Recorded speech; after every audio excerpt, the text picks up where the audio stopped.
they announced it finally on Thursday that Iraq won the case against Turkey because it's based on their assertion that 1973 agreement between Iraq and Turkey governing the pipeline operation between Somo and Botash, it has been violated by Turkey.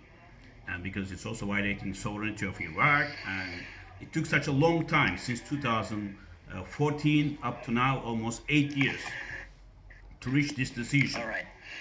And this decision is binding. That's the reason why Turkey said it's going to respect the ruling, and they halted all the loading of Kurdish oil onto oil tankers in Ceyhan.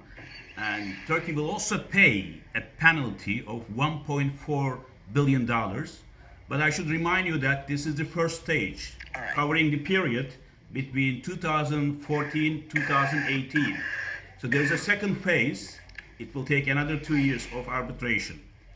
So it's a binding rule, and all parties have to respect. And that's the reason why now Iraqi delegation is coming to Ankara for finding a new mechanism for the export so that the world oil market will not be badly affected. And KRG delegation yesterday went to Baghdad to discuss this issue with Iraqi officials. Right. I'm sure they will find a solution. All right, sir. First of all, let's talk about the billions. $1.4 billion penalty that Turkey has to pay Iraq. First of all, I want to know: does Turkey have to pay Iraq, or will it do so? Well, I don't think that there is much option other than paying it. But how it's going to be paid is a different matter. You remember that Iraqi Prime Minister was in Ankara a couple of days ago. I wouldn't be surprised if they haven't discussed this decision. As I said, it's on the table since July 2022.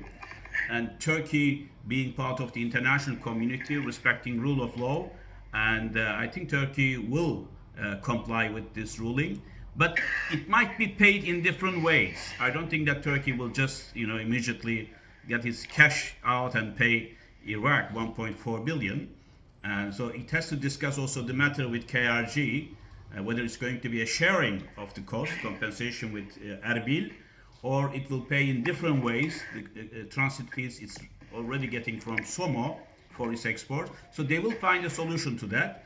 But I think we were expecting a much, much higher penalty for Turkey. 1.4 million is a reasonable amount. I expect that a similar amount will come for the period covering 2018-2023. That will be another 2 years before they make a decision.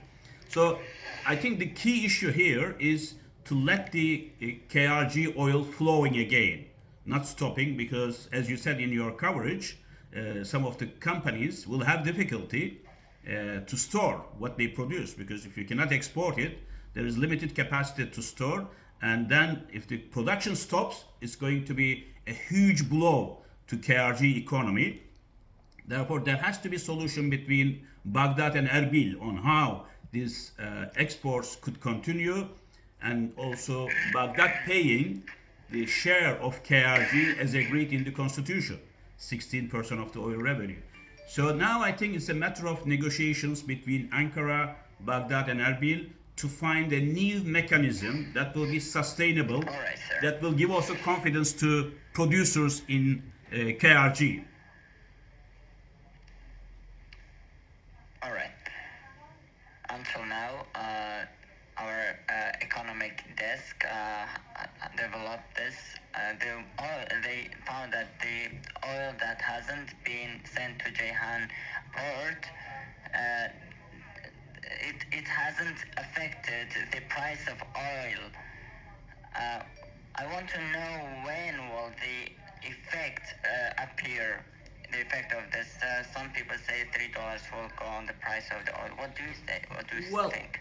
I don't think it's a small amount, because I think at the last count, KRG, Kurdish Regional Government, was exporting something like 450,000 barrels per day. If you put this in the context of almost 100 million barrels per day, all around the world, and also in the context of Iraqi exports, around 3.3 million barrels per day. So it's not a huge amount. And if it continues like this, I think OPEC countries will have to find a mechanism to fill the gap. I think there is spare capacity. It's not that difficult to find 450,000 barrels somewhere else. So it's not going to affect the world oil markets significantly, but it will have a huge impact on the KRG economy, because this is the only revenue that it relies on, unless it gets compensation or the share from Baghdad in time. So this has to be solved very, very quickly. I don't think that the oil markets can wait. I don't think traders can wait, or producers in Iraq, because I used to be a board member of Genel Energy for more than 10 years almost. So I know how the oil mechanics works there. Therefore, you have to assure the companies on the ground that the problem will be solved and they can start producing and exporting again. So I think there is a lot of work to be done between Erbil and Baghdad to make sure that the system will work. And Turkey, I think, having a very good relations now with the new Iraqi government, can find also sort of a brokering role in this matter, because it has a vital interest. All right, Mr. Mehmet. How do you think the future of the producing companies in Kurdistan region will be? Well, they already have problems of payments, because KRG, having some cash flow difficulties, didn't pay all these companies you mentioned, Gulf Keystone, HKN, and Danagaz, Oryx, JKS, Hunt, Genel Energy. So in order for them to continue production, they need to be paid. And there were some delays, but still they absorbed that. It was continuing. So now I think we have to find a mechanism by which these payments will be done regularly, so that KRG can increase its production up to 1 million barrels. This is almost twice of what it exports right now. But for this, the legal difficulties with Baghdad should be resolved, and a payment mechanisms that will incentivize them should be put in place. Otherwise, this is going to be a huge blow to KRG economy. All right. On the topic of the timing of this ruling, it has been up there since 2014, but now it has been revealed. What do you think is that? The reason of that? Well, as I said, it takes some time for such ruling to be made and then approved by all the arbitrators, and also some political decisions should be made. That's the reason they gave some time to Iraq, KRG, and Turkey to consider it. As I said, it's been almost a year since the decision was made, so approval has been achieved. So therefore, I don't think that the timing was somehow designed to achieve a certain outcome. So it's just the legal process usually takes a long time. And now we have to be prepared for the next ruling, which I say clearly will take 2 years for the period covering 2018, 2023. And therefore, having such legal wrangles will discourage investors to come to KRG. So it's very important that we have a clarity on this between Baghdad, Ankara, and Erbil, so that KRG economy will prosper on the basis of its huge hydrocarbon resources without legal, political, and administrative obstacles on its way. All right. What do you expect? As you said, a delegation of Iraq will go to Ankara. What do you expect for the result of these talks? I think Ankara has to consult very closely with Erbil before talking to Iraqi officials in Ankara.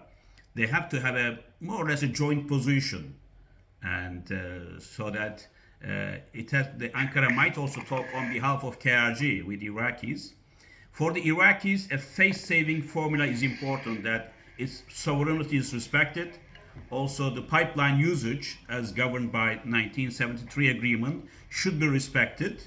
And then I think Iraqi government will help find a solution for the release of this oil, perhaps using the SOMO channels rather than independently going through KRG. So it has to be a window dressing somehow that will give face saving to Iraqi government, because they cannot stop thinking that it is our sovereign right. So the violation is there. They have the legal, international legal rule behind them.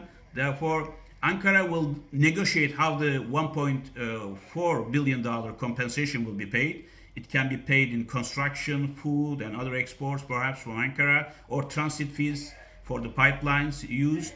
And I don't think that this is going to be a big issue. The big issue will be how the KRG oil will continue to flow through Ceyhan to the international markets, and how the payments will be made back to Erbil rather than going to Baghdad and coming from Baghdad to Erbil. So I think Baghdad government seem to be willing to negotiate a new mechanism which will be workable, which will not put them into a difficulty in terms of their sovereign rights.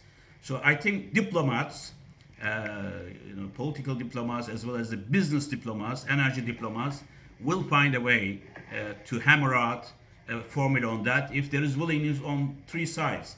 And since the relations are so good now between Ankara and Baghdad, and also KRG expressed its readiness to engage in a renewed dialogue with Baghdad, if there is a will, there is always a way.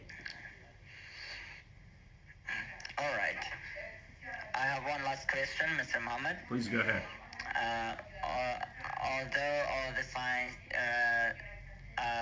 show that Kurdistan region and Iraqi government are about to agree, but if they don't get into an agreement, what will the Turkish position be? Well, I think Turkey is hard pressed now, legally speaking, with this first penalty of 1.4, and the second is on the way to come in 2 years.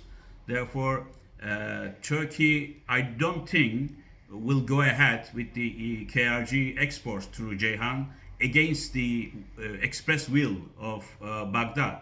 So there has to be a decision, and I think both sides has the negotiating cards in hand.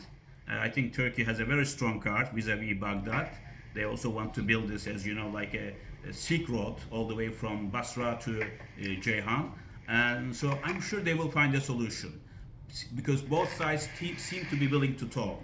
If they don't, I think this is going to be the worst case scenario, because then the KRG exports will be jeopardized for a long time to come, and there is no way that Erbil can afford waiting, and there will be lots of illegal trading of oil then across the borders to Iran, to Syria, to Turkey, and this is going to disrupt the usual international trade practices.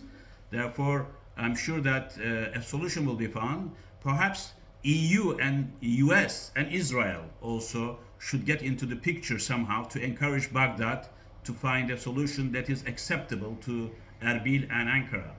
And I'm positive on that. I believe that the glass is half full, and if both sides work with good intention, they will find a solution. The failure to find a solution is a disaster.